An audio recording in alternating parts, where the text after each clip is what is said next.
ఆదిలాబాద్ జిల్లా తలమడుగు మండలంలోని వివిధ గ్రామాలలో బతుకమ్మ పండుగ వేడుకలు ఘనంగా ప్రారంభమయ్యాయి. మహిళలు బతుకమ్మలను ఇంటి నుంచి తీసుకువచ్చి ఆటపాటలతో సాంప్రదాయ విధంగా పండుగను జరుపుకున్నారు. ఈ సందర్భంగా గ్రామాల్లో ప్రతి ఇంటి ఆడపడుచు బతుకమ్మలను ప్రత్యేకంగా అలంకరించి వేడుకలను నిర్వహిస్తారు.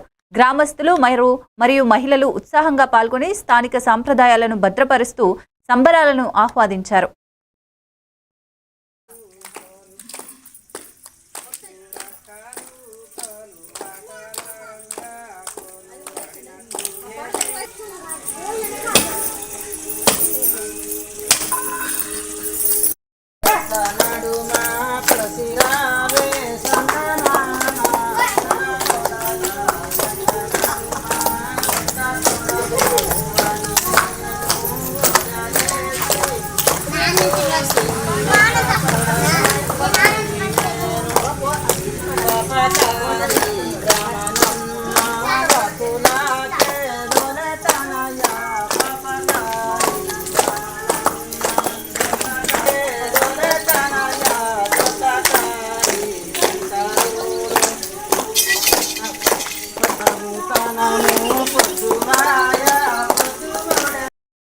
చెప్పట్లేదు.